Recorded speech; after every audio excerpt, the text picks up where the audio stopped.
इन्नद्दीन इंदल्लाहिल इस्लाम।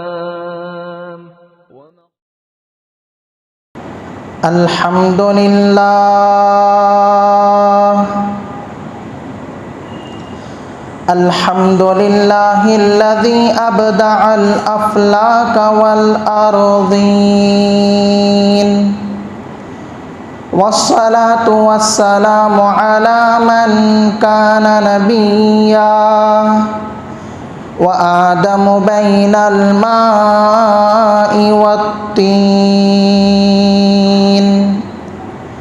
व अला आलिहि व अस्हाबिहि अजमईन अम्मा बअद फ़अऊज़ु बिल्लाहि मिनश शैतानिर रजीम। बिस्मिल्लाहिर रहमानिर रहीम।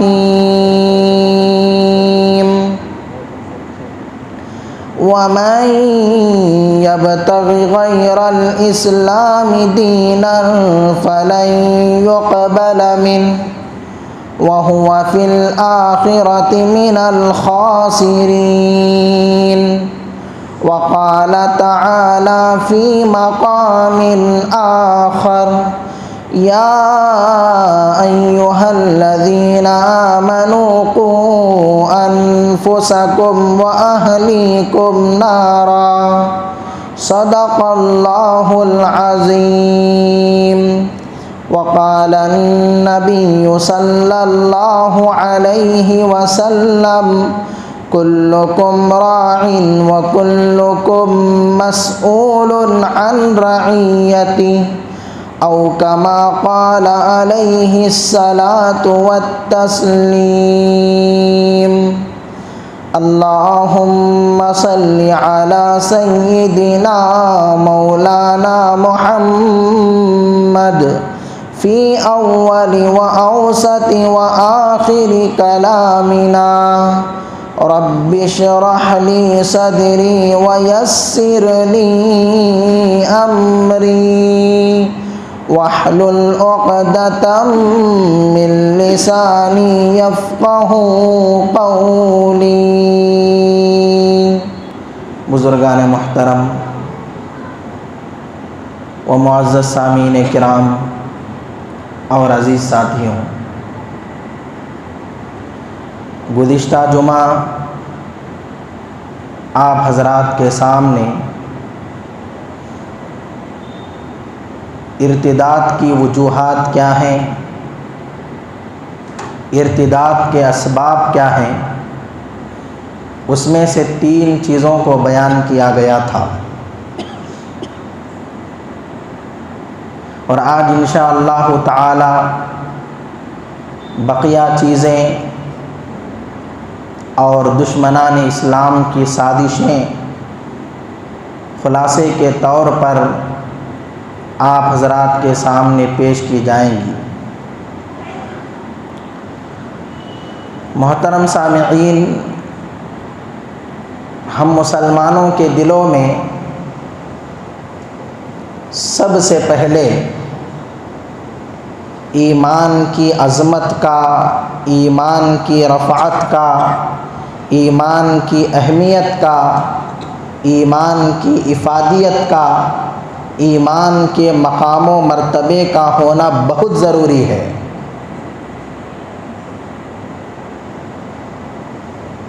इसलिए कि ईमान की अहमियत नहीं होगी, ईमान की अज़मत नहीं होगी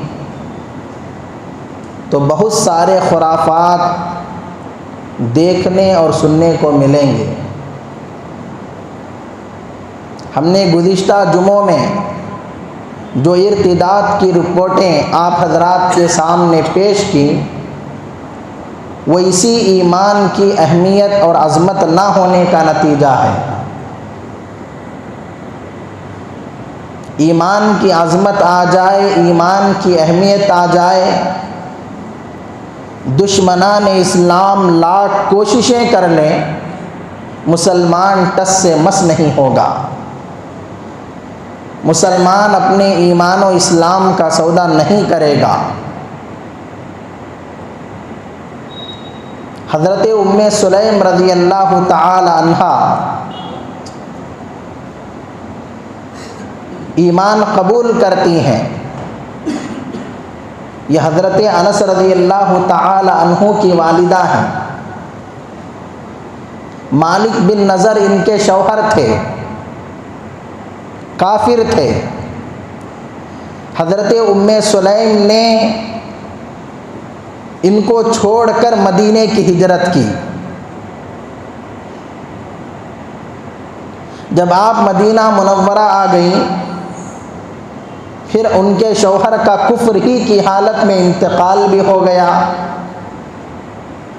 तो हज़रत अबू तलहा अंसारी रज़ियल्लाहु ताला अन्हु ने हज़रत उम्मे सुलैम को निकाह का पैगाम दिया।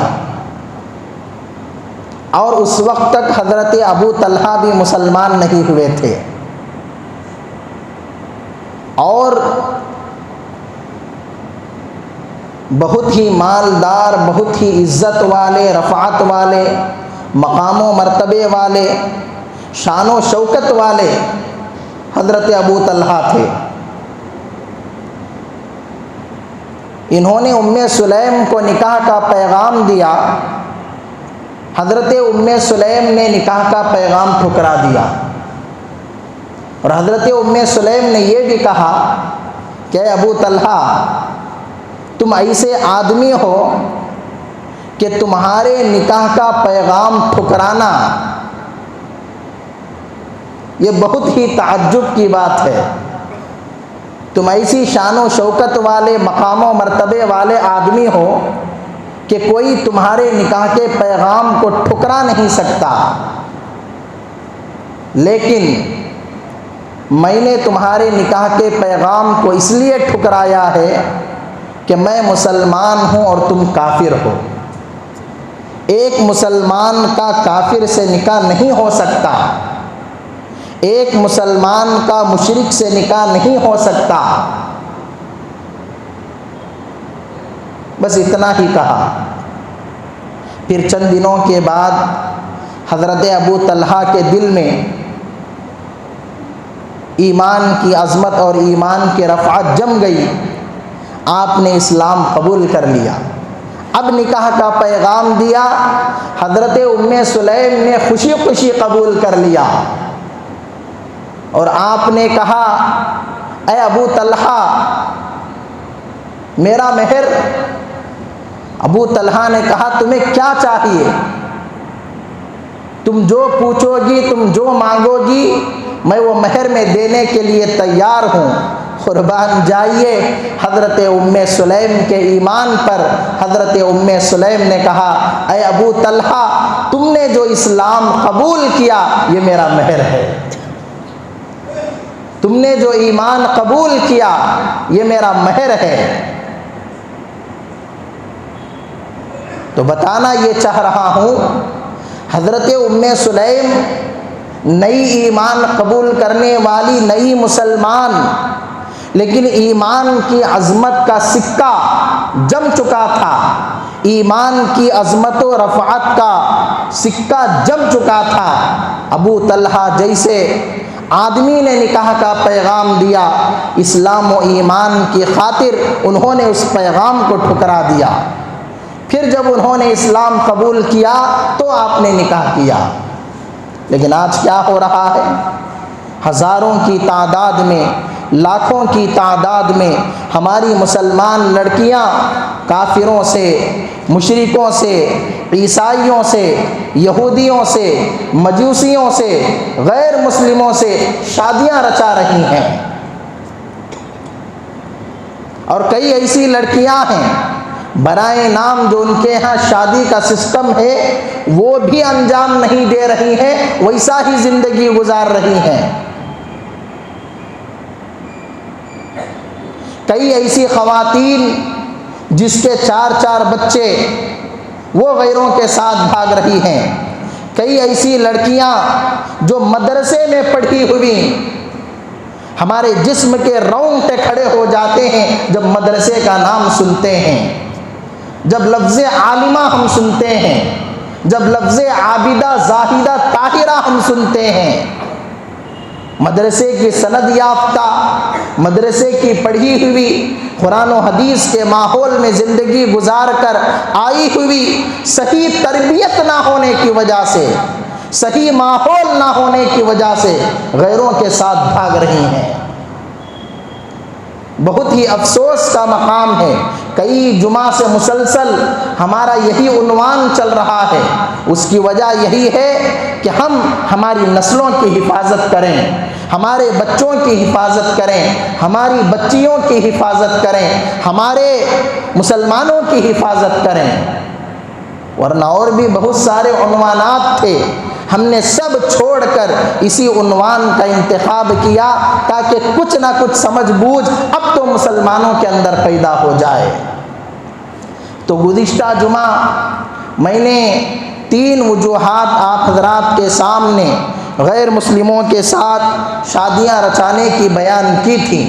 बकिया और भी हैं, मैं लिख कर लाया हूँ, नोट करके लाया हूँ। और उसके अलावा दुश्मनान इस्लाम किस तरह हमारी मुसलमान लड़कियों को फंसा रहे हैं, किस तरह अपने जाल में फांस रहे हैं, किस तरह उनसे मोहब्बतें करते हैं, किस तरह उनको इश्क के जाल में फंसाते हैं, वो भी मुख्तसर तौर पर पेश करूँगा।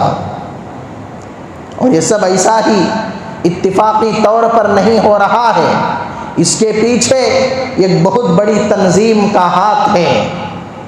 जुमा का मौका है, मस्जिद का मिंबर और महराब है, बहुत सारे हालात हैं, पाबंदियां हैं, मैं नाम नहीं लूँगा, इशारतन आप हजरात को कहूँगा, आप समझ जाइए। एक बहुत बड़ी तंजीम का हाथ है।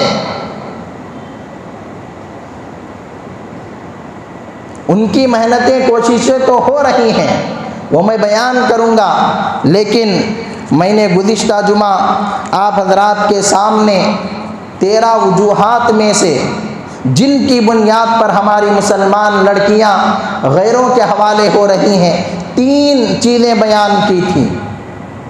पहली वजह घर के अंदर दीनी माहौल का ना होना, घर के अंदर दीनी माहौल का ना होना। एक फ़ारसी का जुमला है, सोहबत सालेह तुरा सालेह कुनंद, सोहबत तालेह तुरा तालेह कुनंद।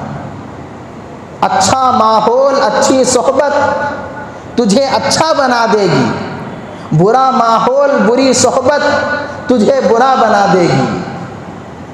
तो घर का माहौल जैसा होगा, बच्चे की परवरिश वैसी होगी, बच्ची की परवरिश वैसी होगी। अल्लाह के नबी अलैहिस्सलाम ने हदीस पाक में फरमाया, कुल्लु मौलूदिन यूलदु अलल फितरा, हर बच्चा मज़हब इस्लाम पर पैदा होता है, फितरत पर पैदा होता है। लेकिन उसके माँ बाप उसे यहूदी बना देते हैं, नसरानी बना देते हैं, मजूसी बना देते हैं। फ़अबवाहु यहूदानिही व युनस्सिरानिही व युमज्जिसानिही, उसके माँ बाप उसे यहूदी बना देते हैं, ईसाई बना देते हैं, मजूसी बना देते हैं। मतलब माहौल जैसा मिलता है, बच्चे उस माहौल के रंग में रंग जाते हैं। तो घरों के अंदर दीनी माहौल पैदा करने की ज़रूरत है। घरों के अंदर कुरान पाक की, हदीस पाक की तालीम पैदा करने की ज़रूरत है, ज़िंदा करने की ज़रूरत है। दीन के, सहाबा के, बुज़ुर्गों के वाक़ियात का मुज़ाकरा करने की ज़रूरत है। पहले हमारी माएँ ऐसी थीं, हमारी मुस्लिम ख़वातीन ऐसी थीं, बच्चों को सुलाती थीं, सहाबा के वाक़ियात सुनाकर, सहाबा की ज़िंदगियाँ सुनाकर अपने बच्चों को सुलाया करती थीं। कभी तन्हाई में बैठकर अपने बच्चों को बुज़ुर्गों के, सहाबा के वाक़ियात सुनाया करती थीं। आज सब माहौल ख़त्म हो गया। आज हमारी माओं को मोबाइल यूज़ करने से फ़ुर्सत नहीं है, आज हमारी माओं को सीरियल देखने से फ़ुर्सत नहीं है, आज हमारी माओं को गाने सुनने से फ़ुर्सत नहीं है, आज हमारी माओं को टीवी देखने से फ़ुर्सत नहीं है, आज हमारी माओ बहनों को इनकी उनकी गीबत करने से फुर्सत नहीं है, तो बच्चों को सहाबा के वाक़यात, अंबिया के वाक़यात, औलिया के वाक़यात, उलमा के वाक़यात कहाँ से सुनाएंगी? तो सबसे पहली चीज़ घरों में दीनी माहौल को पैदा करना। फिर दूसरी वजह मैंने बताई, मखलूत निज़ाम तालीम, को एजुकेशन सिस्टम, जिसमें लड़के और लड़कियां एक साथ मिल बैठकर तालीम हासिल करती हैं। 8-8 घंटे एक लड़का और एक लड़की एक स्कूल में, एक कॉलेज में, एक यूनिवर्सिटी में तालीम हासिल करेंगी। एक साथ उठना बैठना होगा, एक साथ खाना पीना होगा, एक साथ मिलना जुलना होगा, एक साथ प्रोग्राम में, तकरीब में शिरकत करने का मौका मिलेगा। तो जाहिर सी बात है आपस में बातें होगी, इश्को माशूकी होगी, मोहब्बत होगी, बात आगे बढ़ेगी और वो कुछ होगा जो नहीं होना चाहिए। तो इसलिए लड़कियों के लिए अलग निज़ाम हो, लड़कों के लिए अलग निज़ाम हो, इसकी सख्त ज़रूरत है। फिर तीसरी चीज़ मैंने बताई, मखलूत मुलाजमत, लड़कियों का ऐसी कंपनियों में, ऐसे मकामात पर काम करना जहां और भी होते हैं। मखलूत मुलाजमत, कॉल सेंटरों में, होटलों में, बैंकों में, बड़ी बड़ी कंपनियों में, लॉर्जों में लड़कियों का मुलाजमत करना, वहाँ से मोहब्बतें शुरू हो जाती हैं, बातचीत शुरू हो जाती है। किसी ने कहा ना, आप धीरे धीरे हमारे दिल के मेहमान हो गए, आप धीरे धीरे हमारे दिल के मेहमान हो गए। पहले जा, फिर जाने जा, फिर जाने जाना हो गए। यही सब कुछ होता है, पहले मेहमान बनते हैं, फिर जान बनते हैं, फिर जाने जा बनते हैं, फिर जाने जा बन जाते हैं। चौथी वजह, हमारे मुसलमान लड़कों की तालीमी पसमानदगी, हमारे मुसलमान नौजवानों का दुनियावी तालीम में आगे ना होना, आला मेयार पर ना होना। कई हमारी मुसलमान लड़कियां अच्छी डिग्रियां हासिल कर लेती हैं, अच्छा मकाम, अच्छी पोजीशन हासिल कर लेती हैं। अब जब वो पढ़ लिख कर बाहर आ जाती हैं, किसी अच्छी जगह जॉब में लग जाती हैं, अब उसे अपने मेयार का लड़का नहीं मिलता, अपनी डिग्री के टक्कर का लड़का नहीं मिलता, अपनी पोजीशन से ज़्यादा का लड़का नहीं मिलता, तो अब वो गैरों को देखती है। रामनगरम में तकरीबन 15 दिन पहले बेंगलोर से हाफिज आसिम साहब आए थे। बहुत सारे लोग कनकपुरा से भी गए थे। हज़रत ने कहा, हमारे इसी कर्नाटक का वाक़या, हमारे इसी कर्नाटक का वाक़या, एक मुसलमान लड़की आयशा उसका नाम था, डीसी बनी, अच्छी डिग्री उसने हासिल की थी, अच्छा मकाम उसे हासिल हुआ।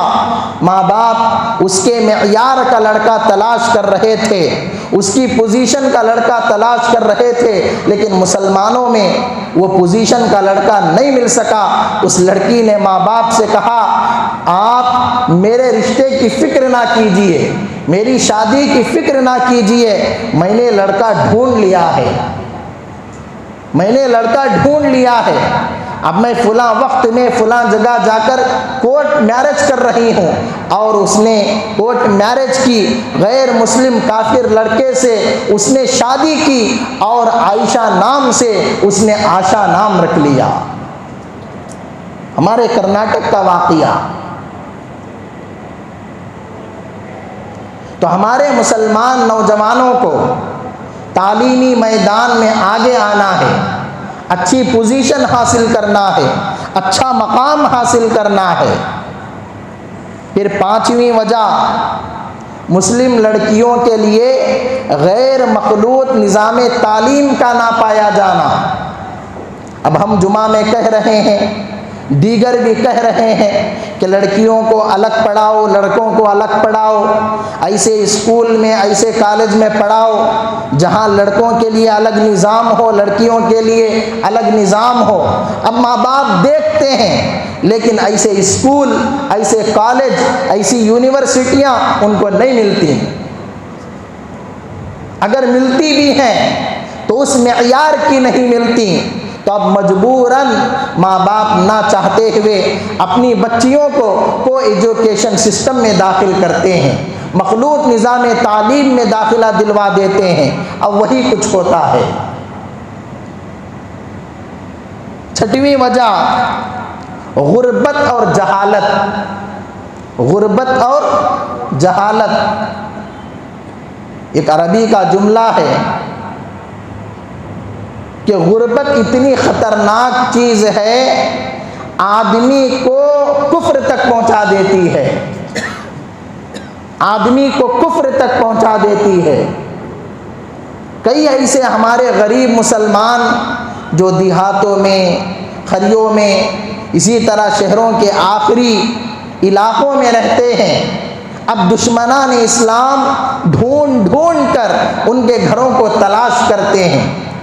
अब उनकी गुर्बत का फ़ायदा उठाते हैं, घरों के पास जाते हैं, उनको राशन देते हैं, उनको कपड़े देते हैं, उनको पैसे देते हैं और उनके बच्चों को स्कूलों में पढ़ाते हैं, कॉलेजों में पढ़ाते हैं, यानी उनकी ज़िंदगी गुजारने का हर एक बंदोबस्त करते हैं। जब सारी चीज़ें वो करते हैं, आखिरी में कहते हैं एक काम करो, हमारा मजहब भी कबूल कर लो, इससे अच्छी सहूलत तुम्हें दी जाएगी,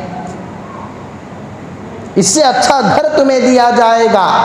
अब गुर्बत से मजबूर होकर वो ईमान और इस्लाम का सौदा करते हैं, मजहब बदल लेते हैं। कई वाक़यात ऐसे, बेंगलुरु में एक इलाका, बेंगलुरु के किनारे किनारे में तकरीबन 60-70 मुसलमानों के घर वहाँ मौजूद थे। पूरा गरीबों का इलाका, कचरा चुनने वालों का इलाका, किसी तरह अपनी ज़िंदगी गुजर बसर करते थे। ईसाइयों का वफ्द वहाँ गया, तकरीबन 1 साल उन्होंने राशन दिया, कपड़े दिए, पैसे दिए, बच्चों को स्कूलों में पढ़ाया। 1 साल के बाद पूरे के पूरे इलाकों को ईसाई बना दिया, मुर्तद बना दिया। हमारे मुसलमान मालदारों को चाहिए कि वो अपना माल कुछ गरीबों को भी दें, सही से अपनी ज़कात निकालें, सही से सदका निकालें, सही से खैरात निकालें। इधर उधर अपने माल को ज़ाये करने के बजाय मिल्लत के ऊपर अपने माल को लगाएं, मुसलमानों के ऊपर अपने माल को लगाएं। इंशाअल्लाह अल्लाह एक कौड़ी पर सवाब देगा, एक रुपये पर आपको सवाब देगा। देखिए, जिस तरह नमाज पढ़ना सवाब का काम है, रोज़ा रखना सवाब का काम है, हज्जे बैतुल्लाह करना सवाब का काम है, दावत व तबलीग करना सवाब का काम है, खानकाहों में इल्लल्लाह की ज़रबें लगाना सवाब का काम है। ठीक उसी तरह मुसलमानों से मुसलमानों की गुर्बत को दूर करना, मुसलमानों की गरीबी को दूर करना, मुसलमानों की मुफलिसी को दूर करना, यह भी दीन का काम है। अल्लाह जिस तरह उस पर अजर देता है, इस पर भी अजर देगा। और जहालत, दीनी तालीम ना होने की वजह से, इस्लामी तालीम ना होने की वजह से इर्तिदाद का शिकार हो जाते हैं। 7वीं वजह, मुसलमान लड़कियों की वक्त पर शादी ना करना। कई ऐसी हमारी लड़कियां, उनकी उम्रें हो गई 20 साल, 23 साल, 25 साल, 30 साल, ऐसी उम्रें हो गई, माँ बाप घरों में रख कर छोड़ते हैं और बहुत सारे उज़्र पेश करते हैं। नहीं, बड़ा भाई है, भाई के बाद शादी करना, बेटा है उसके बाद शादी करना, और भी बहुत सारे मसाइल हैं, उन मसाइल के हल के बाद शादी करना कोई ज़रूरी नहीं है। अरे भी आपको किसने कहा कि पहले बेटे की शादी हो फिर बेटी की शादी हो, पहले बड़े की शादी हो फिर छोटी की शादी हो? ऐसा कहीं है? जिसके लिए अच्छा रिश्ता आ जाए, मुनासिब रिश्ता आ जाए, शादी कर दीजिए, निकाह कर दीजिए। वक्त पर शादी ना करेंगे, मजबूर होकर लड़कियां गैरों से ताल्लुकात बनाएंगी, गैरों से इश्क़ो माशूक़ी करेंगी और भाग जाएंगी। तो लड़कियों की वक्त पर शादी करना, जैसे ही लड़की बालिग हो जाए उसकी शादी की फ़िक्र करनी चाहिए, उसके निकाह की फ़िक्र करनी चाहिए, और जितना जल्दी हो सके, जहाँ तक हो सके, देख दिखाकर सोच समझकर किसी अच्छे लड़के से शादी कर देनी चाहिए। 8वीं वजह मज़हब बेजारी, और ये चीज़ अब मुसलमानों में बहुत आम हो चुकी है। मज़हब बेजारी, इस्लाम बेजारी। आजकल मुसलमानों को कुरान और हदीस की बातें अच्छी नहीं लगती, उलमा की बातें अच्छी नहीं लगती, जुमा के बयानात अच्छे नहीं लगते, इस्लाहे मुआशरा के जलसे अच्छे नहीं लगते, टोपी, दाढ़ी, झुब्बा, इस्लामी लिबास, बुर्का, हिजाब अच्छा नहीं लगता। वो कहते हैं अरे ये पुराने लोगों का तरीक़ा है, ये पुराने लोगों का अंदाज है। आज के दौर में, साइंस और टेक्नोलॉजी के दौर में, इंटरनेट के दौर में, गूगल के दौर में, यूट्यूब के दौर में, फेसबुक के दौर में, व्हाट्सएप के दौर में, टोपी पहने तो, दाढ़ी रखे तो, झुब्बा पहने तो, बुर्का पहने तो चलता क्या? अरे क्यों नहीं चलता? क़यामत तक भी इस्लाम चलेगा, क़यामत तक भी इस्लामी कानून चलेंगे, क़यामत तक भी इस्लामी अहकामात चलेंगे, क़यामत तक भी बुर्का रहेगा, क़यामत तक भी हिजाब रहेगा, क़यामत तक भी दाढ़ी, टोपी, झुब्बा रहेगा। क्यों नहीं चलेगा? अरे आज के दौर में कारोबार में झूठ नहीं बोले तो होता क्या? ज़रा गोलमाल नहीं करे तो होता क्या? बच्ची को बुर्का पिना दले तो क्या समझती कि बुढ़ी बोलती, बड़ी बोलती ना? सब बेकार की बातें हैं। दिल में इस्लाम की मोहब्बत हो, दिल में ईमान की अज़मत हो, कुरान और हदीस की मोहब्बत हो, ये हीले बहाने नहीं करेंगे, ये हीले बहाने नहीं करेंगे, शुरू ही से इस्लाम के ऊपर अमल करेंगे। मज़हब बेजारी आज मुसलमानों के अंदर आ गई है, तो ये मज़हब बेदारी को निकालने की ज़रूरत है। देखिए, मज़हब हमारी इज्तिमाई ज़रूरत है। खाना ना खाएं कोई मसाला नहीं, मज़हब का होना बहुत ज़रूरी है। मज़हब के बग़ैर हमारी गाड़ी नहीं चलेगी, मज़हब के बग़ैर ख़बर में आसानी नहीं होगी, मज़हब के बग़ैर अल्लाह राज़ी नहीं होगा, मज़हब के बग़ैर जन्नत नहीं मिलेगी।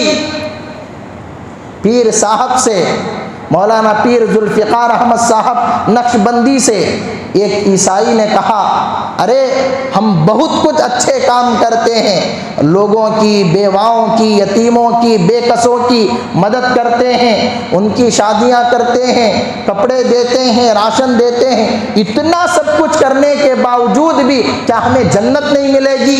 हज़रत ने कहा नहीं मिलेगी, नहीं मिलेगी। क्यों? तुम्हारे पास जन्नत में जाने के लिए ईमान का सर्टिफिकेट नहीं है, ईमान की सनद नहीं है। ईमान की सनद हो, ईमान की सर्टिफिकेट हो, ये सब कुछ ना हो तब भी अल्लाह जन्नत देगा। 9वीं चीज़, माँ बाप का अपनी औलाद को वक्त ना देना। माँ भी काम को जा रही है, बाप भी काम को जा रहा है, अब बच्चे किसके पास रहेंगे? बच्चे किसके पास वक्त गुजारेंगे? बाप वक्त नहीं दे रहा है, माँ भी वक्त नहीं दे रही है। माँ बाप का प्यार, माँ बाप की मोहब्बत बच्चों को नहीं मिल रही है। अब ये बच्चे गैरों की मोहब्बत के प्यासे होंगे, गैरों की मोहब्बत का शिकार होंगे, गैरों के मोहब्बत के जाल में फंसेंगे। तो अपने बच्चों को वक्त दो, सुबह में वक्त दो, शाम में वक्त दो, बच्चों के साथ बैठो, बच्चों के साथ खाओ, बच्चों के साथ पियो, बच्चों की खैर खैरियत मालूम करो, बच्चों का हाल मालूम करो, बच्चों की तबीयत मालूम करो, बच्चों की ज़रूरतें मालूम करो। ये छोटापन नहीं है, ये बेइज्जती नहीं है, ये बच्चों से प्यार है, ये बच्चों से मोहब्बत है, ये अखलाक है, ये किरदार है, ये इस्लाम की तालीम है। 10वीं चीज़, एक लंबा अरसा अहले खाना से दूर होना। कई ऐसी लड़कियों के भी केस हमारे सामने आए कि लड़की बाहर पढ़ रही थी किसी कॉलेज में, यूनिवर्सिटी में, और कोई लड़की बाहर जॉब को गई थी, कंपनी को गई थी, वहीं उसने किसी लड़के से शादी कर ली, किसी से मोहब्बत हो गई, किसी से इश्क हो गया, फिर बाद में फ़ोन करके माँ बाप को इत्तला दी। एक लंबा अरसा माँ बाप से दूर रहना भी एक वजह है। इसलिए अपने बच्चों को अपनी नज़रों के सामने रखिए, अपनी आँखों के सामने रखिए। अगर दूर जाएं भी तो वक्तन फ़वक्तन उनकी निगरानी करें, उनका हाल अहवाल मालूम करें। फिर 11वीं चीज़, शादियों में फजूल खर्ची। शादियों में फजूल खर्ची। मौलाना खालिद सैफुल्लाह साहब रहमानी, जो हिंदुस्तान के बड़े उलमा में से हैं, उन्होंने कहा शादियों में फजूल खर्ची करना ये इर्तिदाद की बुनियादी वजहों में से एक वजह है। हज़ारों लाखों करोड़ों रुपए शादियों पर ऐसा ही ज़ाय हो रहे हैं। मैंने एक जुमा कहा था कि शादी सिर्फ 6 चीज़ों का नाम है, 7वीं कोई चीज़ नहीं है। सिर्फ 6 चीज़ों का नाम है, 2 फ़र्ज़, 1 वाजिब, 3 सुन्नतें। बोलो ज़रा, 2 फ़र्ज़, 1 वाजिब और 3 सुन्नतें। इन 6 चीज़ों का नाम शादी है, 7वीं कोई चीज़ नहीं है। आज तो 100 के 100 चीज़ें शादी के अंदर दाखिल हो गई हैं। 2 फ़र्ज़, 1 फ़र्ज़ ईजाब व कबूल करना, 1 फ़र्ज़ 2 मुसलमान गवाहों का कम से कम होना, 1 वाजिब महर अदा करना, 1 सुन्नत वलीमा करना, 1 सुन्नत खुतबे मसनूना का पढ़ना, 1 सुन्नत निकाह के बाद खजूरों को तकसीम करना। बस इतना ही शादी का काम है। अब इसके अलावा जितनी चीज़ें हैं वो शादी में शामिल नहीं हैं, वो निकाह में शामिल नहीं हैं, सब एक्स्ट्रा फिटिंग हैं। अब आप समझ जाइए।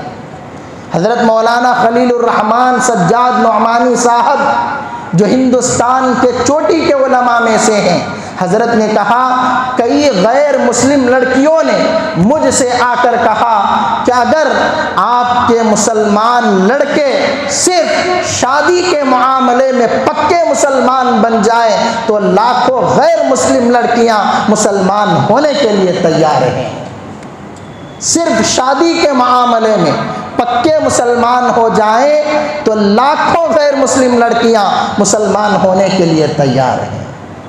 12वीं चीज़, तअद्दुदे अज़वाज का ना पाया जाना। क्या मतलब? ज़्यादा शादियों का रिवाज ना होना। 2 शादियाँ, 3 शादियाँ, 4 शादियाँ जिसकी इस्लाम ने इजाज़त दी है, उसका ना पाया जाना। हमारे यहाँ ख़त्म हो गया है वो रिवाज। ऐब समझा जा रहा है दूसरी शादी को, तीसरी शादी को। अरबी अगर ऐब था, अल्लाह के नबी ने 11 शादियाँ क्यों की? हज़रात सहाबा ने 2-2, 3-3 शादियाँ क्यों की? हज़रात औलिया ने 2-2, 3-3 शादियाँ क्यों की? आज भी हमारे बड़े बड़े उलमा ने 4-4 शादियाँ की हैं। वजह क्या है? लज्जत हासिल करना वजह नहीं है। सुन्नत पर अमल करना, इस्लाम पर अमल करना, और लड़कों से ज़्यादा लड़कियों की तादाद ज़्यादा है। मर्दों से ज़्यादा औरतों की तादाद ज़्यादा है। अब एक मर्द सिर्फ एक औरत से शादी कर लेगा, एक लड़का सिर्फ एक लड़की से शादी कर लेगा, तो जो लड़कियां जायद हैं वो कहाँ जाएंगी? जो औरतें ज़्यादा हैं वो कहाँ जाएंगी? अल्लाह ने इसीलिए ये निज़ाम बनाया कि एक मर्द अगर उसके पास ताकत है, क़ुव्वत है, इस्तिताअत है और वो पाल सकता है, दोनों के दरमियान बराबरी कर सकता है, तो वो दूसरा तीसरा निकाह करे, यह ऐब नहीं है। फिर इसी तरह कोई औरत बेवा हो जाती है, अब उसका निकाह करना हमारे मुआशरे में ऐब समझा जाता है, ये सरासर गलत है। कोई औरत तलाकशुदा है, उसका दूसरा निकाह करना ऐब समझा जाता है। एक लड़की शादी हुई, 1 साल में उसका शौहर इंतकाल कर गया, नौजवान है, अब ये सारी जिंदगी क्या घुट घुट कर मरेगी? जब इन सारी चीज़ों को ऐब समझा जाता है तो बेवा औरत, मुतल्लका औरत, ऐसी औरतें, ऐसी लड़कियां भी गैरों के साथ भागती हैं, गैरों के साथ जाती हैं। तो इसलिए इसको रिवाज दें। जाहिर सी बात है, घर की औरतों को मालूम होगा तो इमाम साहब को गालियां पड़ेंगी, इमाम साहब को डांटा जाएगा। आप अपने दिल में रखें, वहाँ जाकर बयान ना करें, उनको समझाएं, उनको बताएं कि इस तरह निज़ाम है। और उसके लिए शर्त क्या है? ताकत हो, क़ुव्वत हो और दोनों के दरमियान बराबरी करने का यकीन हो, तभी दूसरी शादी करना है। पहली बीवी जरी काली कलोटी है, दूसरी बीवी खूबसूरत है, तो इससे ज़्यादा मोहब्बत, उससे मोहब्बत नहीं। इसे 2-2 कवर, इसे 1 कवर, ऐसा नहीं चलेगा, बराबरी सराबरी। तो ये चंद वजूहात हैं जिनकी बुनियाद पर हमारी मुसलमान नौजवान लड़कियां गैरों के हवाले हो रही हैं। आखिरी बात बताकर बात ख़त्म करता हूँ। मैंने शुरू में कहा ना, ये ऐसा ही नहीं हो रहा है, बल्कि मुस्तकिल इसके पीछे एक बहुत बड़ी तंजीम का हाथ है और उस तंजीम के 15 करोड़ अराकीन हैं, मेंबर हैं। 15 करोड़। हमारी जमीयत उलमा के भी उतने मेंबर नहीं हैं, 7 करोड़, और ये कौल के मुताबिक 12 करोड़ पूरी जमीयत उलमा के मेंबर हैं। जमीयत के बाद वो तंजीम बनी 1926 में या 25 में, आज उसके 15 करोड़ मेंबर हैं और पूरे इंडिया के अंदर 10 लाख उनके स्कूल हैं, 1 लाख उनके ब्रांचेस हैं। हर मैदान में वो हैं, सियासी मैदान में, मिली तंजीमों में, समाजी तंजीमों में, स्कूलों में, कॉलेजों में, हॉस्पिटलों में, हर मैदान में वो हैं और हर मैदान में वो काम कर रहे हैं। और बाकायदा उनको ऑफ़र दिया गया कि जो गैर मुस्लिम लड़का एक मुसलमान लड़की को फंसाकर लाएगा, उसे शादी करेगा, 2.5 लाख रुपए उसे इनाम दिया जाएगा, 6 महीने का राशन उसे फ्री दिया जाएगा, उसके लिए घर का इंतज़ाम किया जाएगा। अगर पुलिस का मामला आ जाए, कोर्ट का मामला आ जाए, उसका केस भी लड़ा जाएगा। अब कौन सा गैर मुस्लिम ऐसा है जो इतने ऑफर मिलने के बाद वो खामोश रहेगा? और बाकायदा उनको ट्रेनिंग दी जा रही है, 2-2 महीने, 3-3 महीने, 6-6 महीने ट्रेनिंग दी जाती है। मुसलमान बात कैसा करते हैं, मुसलमान कैसे उठते बैठते हैं, मुसलमानों के अल्फाज क्या हैं, यहाँ तक के अरबी जुमले उन्हें सिखाए जाते हैं। माशाअल्लाह, अल्हम्दुलिल्लाह, सुबहान अल्लाह, इंशाअल्लाह, ऐसे अल्फाज उन्हें सिखाए जाते हैं, अशआर उन्हें सिखाए जाते हैं। अब एक मुसलमान लड़की कॉलेज को गई, अब वहाँ एक गैर मुस्लिम लड़का देखा, माशाअल्लाह कितनी खूबसूरत लग रही हैं आप, कितनी ब्यूटीफुल लग रही हैं आप, अल्हम्दुलिल्लाह। अब वो आधी सरेंडर हो जाती है। अब माँ बाप लड़की को पैसे नहीं देते, लड़की को मोबाइल नहीं देते, लड़की को लैपटॉप नहीं देते। अब ये लड़का उसे मोबाइल देता है, उसे लैपटॉप देता है, उसे पैसे देता है, उसे घुमाने लेकर जाता है, उसे फिराने लेकर जाता है। अब ये माँ बाप से भी ज़्यादा उसे अपना हमदर्द समझती है, माँ बाप से भी ज़्यादा उसे अपना मोहसिन समझती है और उसकी मोहब्बत के जाल में फंस जाती है। अब चंद दिन वो लड़का उसे इस्तेमाल करता है जिस तरह टिश्यू पेपर को फेंक दिया जाता है, चाय पीकर चाय के गिलास को फेंक दिया जाता है, मांस खाकर उसका छिलका फेंक दिया जाता है, इस तरह उन लड़कियों को फेंक दिया जाता है।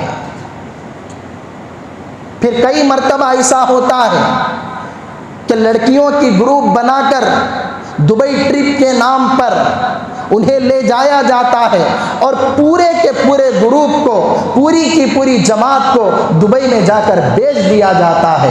बंगाल का वाक़या अनकरीब का 60 मुसलमान लड़कियों को काफिरों से शादी की गई, शादी के बाद हनीमून ट्रिप के नाम से, दुबई ट्रिप के नाम से उन्हें दुबई ले जाया गया और दुबई में जाकर उनको बेच दिया गया। अब वहाँ कसमा पुरसी की हालत में खैदो बंद की ज़िंदगी गुजार रही हैं। तो ऐसा दुश्मनों की साजिशें भी इसके पीछे चल रही हैं। तो जितना हो सके, जहाँ तक हो सके, माँ बाप की जिम्मेदारी है कि अपने बच्चों पर नज़र रखें, अपने बच्चों की तरबियत करें। उलमा की, अइम्मा की जिम्मेदारी है वक्तन फ़वक्तन वो अवाम को समझाएं और मुसलमानों के मालदारों की जिम्मेदारी है कि जितना हो सके, जहाँ तक हो सके, अपना माल अपनी कौम की, अपनी मिल्लत की हिफाजत में लगाएं। सारे हजरात करेंगे कम से कम, अब तो भी इंशाअल्लाह ज़ोर से बोलो। अल्लाह सबको अमल की तौफीक नसीब फरमाए। वाखिरु दावाना अल्हम्दुलिल्लाहि रब्बिल आलमीन। अल्लाहुम्मा सल्लि अला सय्यिदिना मुहम्मदिन। अल्लाहुम्मा सल्लि